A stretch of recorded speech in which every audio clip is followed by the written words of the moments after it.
சின்னத்திரை தமிழ்நாடு இயக்குனர் சங்க எலெக்ஷனில் இன்றைக்கி நம்ம சந்திச்சுட்டு இருக்கோம். அதிகாலையில் தொடங்கிய அந்த எலெக்ஷன் 5 மணி வரை அப்படின்னு தகவல் சொல்லியிருக்காங்க. அதில் 2 அணிகள் இருக்குது, சகோதரர் அணி மற்றும் உழைப்பாளர் அணின்னு சொல்லிட்டு.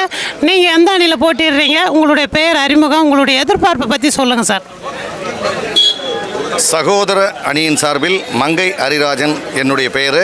தலைவர் பதவிக்கு நான் போட்டிடுறேன். என்னுடைய அணி சார்பில் மொத்தம் 15 பேர் நாங்கள் போட்டிடுறோம். இன்றைக்கி இந்த எலெக்ஷன் இப்போ நடந்துக்கிட்டு இருக்குது. இப்போ இது வரைக்கும் ஒரு 450 வாக்கு பதிவாகிருக்கு. மொத்தம் நம்முடைய தமிழ்நாடு சின்னத்திரை இயக்குனர் சங்கத்தின் வாக்குப்பதிவு செய்யும் உறுப்பினருடைய எண்ணிக்கை 1200. இனிமேல் வாக்களிச்சுக்கிட்டே இருக்காங்க.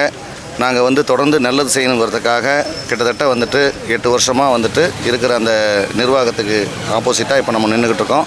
நிச்சயமாக நல்லது நம்ம செய்யணுன்ட்டு எங்கள் அணி சார்பில் நிறைய வாக்குறுதி கொடுத்துருக்கோம். ஒரு மாற்றம் தேவைன்ட்டு எல்லோரும் விரும்புகிறாங்க. அதனால் நிச்சயமாக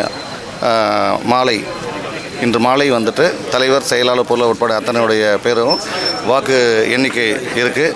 நிச்சயமாக வெற்றி வாய்ப்பு பிரகாசமாக இருக்குது. நன்றி. உங்களுடைய உறுதிமொழியை பற்றி 1-2 சொல்ல முடியுமா சார்? அதாவது எங்களுடைய வாக்குறுதியில் முதல் வாக்குறுதியாக உதவி துணை இணை இயக்குனருடைய சம்பளம் 8 வருடமாக பேசப்படாமல் இருக்குது. அதனால் நாங்கள் வெற்றி பெற்ற உடனே 8 நாளில் உதவி துணை இயக்குனருடைய சம்பளத்து ஊதிய உயர்வை ஃபிக்ஸ் பண்ணுவோன்னு நம்ம முதல் தேர்தல் வாக்குறுதியாக கொடுத்துருக்கோம். அதுக்கடுத்து இன்றைக்கி இணை துணை உதவி இயக்குனர்கள் மற்றும் இயக்குனருடைய கௌரவம் பாதிக்கப்பட்டிருக்கு. அவங்களுக்கு தொழில் பாதுகாப்பு கொடுப்போம். அவங்கள நாங்கள் எங்களுடைய அணி வெற்றி பெற்ற உடனே நிச்சயமாக எங்களுடைய சங்கத்தின் உறுப்பினர்களுக்கு நாங்கள் பாதுகாப்பாக இருப்போம். அது மட்டும் இல்லாமல் அடுத்து நிறைய நாங்கள் சலுகைகள் எங்களுடைய வாக்குறுதியில் சொல்லியிருக்கோம். அதாவது முக்கியமான வாக்குறுதியாக நாங்கள் சொன்னது என்னென்னா, எங்கள் சங்கத்தின் உறுப்பினர்கள் அவருடைய தாய் தந்தையர் மரணம் எய்தினால் ஊருக்கு போகிறதுக்கு கூட சில பேருக்கு காசு இல்லாமல் கடைசி நேரத்தில் கஷ்டப்படுறாங்க. அதனால் சகோதர உரிமை தொகை என்ற பெயரில் 5000 ரூபா வழங்குறதா நாங்கள் உறுதிமொழி கொடுத்துருக்கோம். நிச்சயமாக அத்தனை வாக்குறுதியும் செயல்படுவோம். முக்கியமாக கலை நிகழ்ச்சி நடத்தாமல் இருக்காங்க. இந்த கலை நிகழ்ச்சியை நாங்கள் நடத்தி சங்கத்துக்கு வருமானத்தை உண்டு பண்ணுறதுக்கு 6 மாதம் நாங்கள் அவகாசம் கேட்டிருக்கோம்.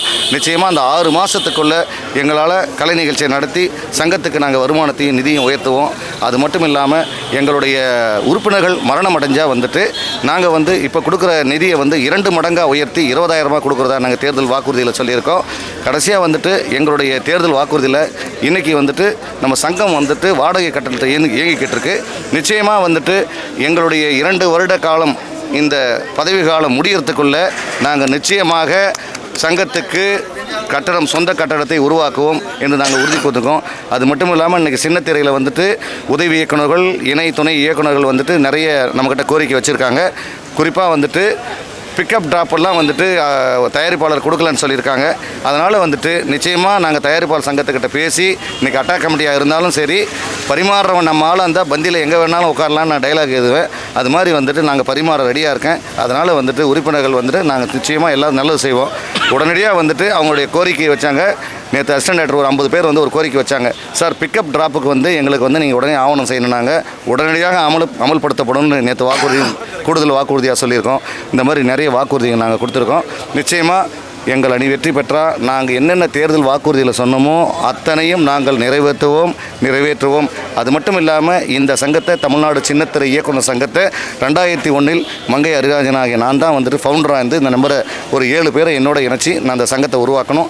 இன்றைக்கி இந்த சங்கம் அடுத்த கட்ட நிலைமைக்கு போகிறதுக்கு எங்களால் முடிஞ்ச அளவுக்கு நாங்கள் வெற்றி பெற்ற உடனே நிச்சயமாக நாங்கள் சொன்ன அத்தனை தேர்தல் வாக்குறுதியை நிறைவேற்றோம்னு இந்த நேரத்தில் உங்களுக்கு நாங்கள் பதிவு செய்கிறோம். நன்றி, வணக்கம். சின்னத்திரை இயக்குனர் சங்க தேர்தலில் நம்ம உழைப்பாளர் அணி சார்பில் போட்டியிடும் தளபதி ஐயா அவர்களை நாம் நேர்காணல் பண்ணுறோம்.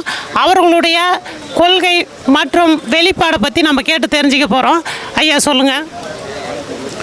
அனைவருக்கும் வணக்கம். எங்களுடைய தமிழ்நாடு சின்னத்திரை இயக்குனர் சங்க தேர்தல் நடந்துகிட்ருக்கு. இந்த சங்கம் ரொம்ப மோசமான ஒரு நிலைமையில் இருந்தப்போ எங்கள் சங்கத்துக்கு ஒரு 7 மாதம் வேலை பார்த்த மேனேஜருக்கு சம்பளம் கொடுக்காம, வாடகை கொடுக்காம, ரொம்ப மோசமான நிலைமையில் எலெக்ஷனே நடத்துறதுக்கு காசு இல்லைங்கிற மாதிரி ஒரு நிலைமையில் தான் நான் இந்த தலைமை பொறுப்புக்கு வந்தேன்.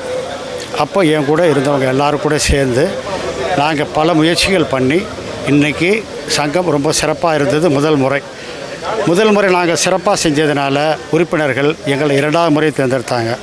முதல் முறை நாங்கள் செஞ்ச நல்ல விஷயங்களை ஒரு 35 நல்ல விஷயங்களை பிரிண்ட் பண்ணி எல்லாருக்கும் கொடுத்தோம். அடுத்த முறை எங்களை தேர்ந்தெடுக்கும் போது நாங்கள் ஒரு 44 நல்ல விஷயங்கள் செஞ்சோங்கிறத பிரிண்ட் பண்ணி கொடுத்தோம்.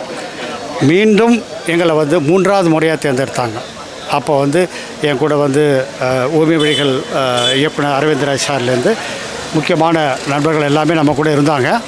ஸோ அவங்களுடைய உதவியோட மேலும் நல்ல சிறப்பான காரியங்கள் பண்ணி ஒரு 63 நல்ல சிறப்பான காரியங்கள் பண்ணி அதையும் பிரிண்ட் பண்ணி எங்கள் உறுப்பினர்கள்லாம் கொடுத்தோம். ஸோ இப்போ இது வரைக்கும் நாங்கள் செஞ்சுக்கிட்டு இருந்த நல்ல காரியங்களுக்கு மேலே பெரிய காரியங்கள் செய்ய வேண்டியிருக்கு. அதில் முக்கியமானது என்னென்னு கேட்டிங்கன்னா உதவி இயக்குனருடைய சம்பள நிர்ணயம். நாங்கள் என்ன சொன்னோன்னு கேட்டால் முப்பெரும் லட்சியங்களை நோக்கி தான் எங்களுடைய பயணம்னு சொன்னோம். அது 30 லட்சியங்களில் முதல் லட்சியம் என்னென்னு கேட்டால் உதவி இயக்குனர் சம்பள நிர்ணயம். இன்றைக்கி சின்னத்திரைய தயாரிப்பாளர் சங்கத்தில் ஒரு நிரந்தரமான ஒரு நிர்வாகம் இல்லாததுனால அதற்காக நாங்கள் வெயிட்டிங்கில் இருக்கோம். ஆல்ரெடி 5 முறை பேச்சுவார்த்தையில் நடத்தியாச்சு. அது இறுதி கட்டத்தில் இருக்குது.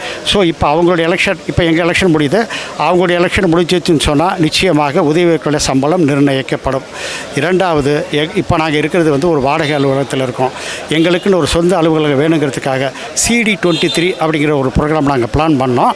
அது ஒரு 90% ஒர்க் நடந்துகிட்டு இருக்க நேரத்தில் இப்போ எலெக்ஷன் வந்துருச்சு. இப்போ எலெக்ஷனுக்கு அதை கொஞ்சம் நிறுத்தி வச்சுருக்கோம், தள்ளி வச்சுருக்கோம். எலெக்ஷனை முடிஞ்சோன்னா முதல்ல அந்த இதை நடத்துவோம். அதில் எங்கள் சங்கத்துடைய அலுவலகத்துக்காக ஒரு 50 லட்சம் ரூபாய் நிதி எங்களுக்கு கிடைக்கும். அது போக மற்ற சில விஷயங்கள் நாங்கள் பிளான் பண்ணியிருக்கோம். அடுத்தது 3வது எங்களுடைய லட்சியம் என்னன்னு கேட்டிங்கன்னா எங்களுடைய உறுப்பினர்களுக்கு கல்வி உதவி, மருத்துவ உதவி, அதே மாதிரி வேலை செய்ய முடியாத ஒரு வயதான காலத்தில் ஒரு ஓய்வூதியம், இதெல்லாம் கொடுக்கறதுக்கு ஒரு பெரிய தொகை வங்கியில் வைப்பு நிதியாக வைக்கணும். அதற்கு ஒரு ப்ரோக்ராமில் வரக்கூடிய அமௌண்ட்டு மட்டும் பத்தாது. அதற்காக நாங்கள் வெளிநாடுகள்லாம் போய் கூட ஒரு 5-6 ப்ரோக்ராம் பிளான் பண்ணுறான்னு இருக்கோம் இந்த பீரியடில். அதில் வரக்கூடிய நிதியை நாங்கள் ஒரு ஃபிக்ஸட் டெபாசிட்டில் வச்சுக்கிட்டா இந்த கல்வி உதவி, மருத்துவ உதவி, ஓய்வூதியம் இது நிச்சயமாக நிறைவேறும். இதுதான் முக்கியமான எங்களுடைய லட்சியம். இது போக நிறைய நல்ல காரியங்கள் ஆல்ரெடி நாங்கள் செஞ்சுக்கிட்டு இருக்கோம். அதையும் நாங்கள் தொடர்ந்து செய்வோம். மீண்டும் 4வது முறையாக எங்களுடைய உறுப்பினர்கள் எங்களுக்கு ஆதரவு கொடுப்பாங்க நம்பிக்கை இருக்குது. அதே மாதிரி அவங்க வைக்கக்கூடிய மேலும் மேலும் நம்பிக்கைக்கு பாத்திரமாக நாங்கள் எங்கள் சங்கத்துக்கு என்னென்னலாம் செய்ய முடியுமோ அது அத்தனையும் செய்வோம்னு உறுதியளிக்கிறோம். நன்றி. சின்ன திரையிலும் சரி, வெள்ளித்திரையிலும் சரி, கலைக்கு தைரியமாக போட்டியிடும், களம் காணும் நண்பர்களுக்கு ஆதரவு அளிக்கும் அரவிந்தராஜ் ஐயா அவர்களையும் சில நேர்காணலை நம்ம பார்க்குறோம். எல்லாருக்கும் வணக்கம். நான் இந்த சின்னத்திரை இயக்குனர் சங்கத்தில் தளபதி சார் அவர்களின் உழைப்பாளர் அணியில் பொதுச் செயலாளர் பதவிக்கு போட்டியிடுறேன். போன முறை தளபதி சார் அணியில் பொருளாளர் பதவி வகித்தேன். ஒரு அற்புதமான பல நல்ல திட்டங்கள் தளபதி சார் நிறைவேற்றியிருக்கார். கொரோனா காலகட்டத்தில் இங்கே இருக்கிற அத்தனை உறுப்பினர்களுக்கும் நல்லா தெரியும். கொரோனா காலகட்டத்தில் நம்ம சங்கம் தளபதி சார் தலைமையில் எவ்வளவு சிறப்பாக செயல்பட்டது, சங்க உறுப்பினர்கள்லாம் எந்த அளவுக்கு உதவிகளை சங்கத்திலிருந்து பெற்றார்கள் என்பது சங்க உறுப்பினர்களுக்கும் நல்லா தெரியும். நிச்சயமாக இந்த முறையும் தளபதி சாரோட அணிதான் வெற்றி பெறும். ஏன்னா சில நல்ல திட்டங்கள் முடிவடையும் நிலையில் இந்த எலெக்ஷன் இருக்குது. அந்த எலெக்ஷன்னால் சில விஷயங்கள் அப்படியே தள்ளி போயிருக்கே தவிர இந்த எலெக்ஷனில் மீண்டும் வெற்றி பெற்று தளபதி சார் தலைமையில் புதிய அமைப்பு உருவானவுடன் அந்த நல்ல திட்டங்களும் விரைவில் நிறைவேற்றப்படும். ஊதிய நிர்ணயத்தை 8 வருஷமாக பண்ணாத நாங்கள் 8 நாளில் பண்ணுறோன்னு சொல்கிறாங்க. இது அந்த ரைமிங்க்கு வேணால் அது நல்லாயிருக்கும். 8 நாள் 8 வருஷங்கிறது. ஏன்னா இதற்கான முயற்சி நடந்துக்கிட்டே இருக்குது. தயாரிப்பாளர்கள் சங்கத்தில் ஒரு நிரந்தரமான ஒரு அமைப்பு இல்லை. அதுவே தெரியாமல் 8 நாள்னால் அவங்க அந்த 8 நாளில் அந்த அமைப்பே ஃபார்ம் ஆக முடியாது. அது மாதிரி நிறைய, அதாவது எதை வேண்டுமானாலும் சொல்லிவிடலாம் என்பதை போல் சொல்லப்பட்ட சில அறிக்கைகள் வந்திருக்குது.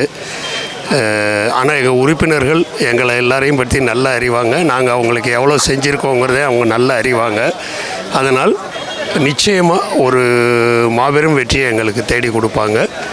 இந்த வெற்றிக்கு பிறகு எங்களுடைய சங்கம் மிகப்பெரிய அளவிலே சொந்த கட்டிடத்திலே உருவாகி நாங்கள் சொன்ன அத்தனை வாக்குறுதிகளையும் நிறைவேற்றி வெகு சிறப்பாக செயல்படுவோம் என்று மீண்டும் ஒரு முறை கூறி வாய்ப்பு தந்தமைக்கு நன்றி கூறி விடைபெறுகிறேன். நன்றி, வணக்கம்.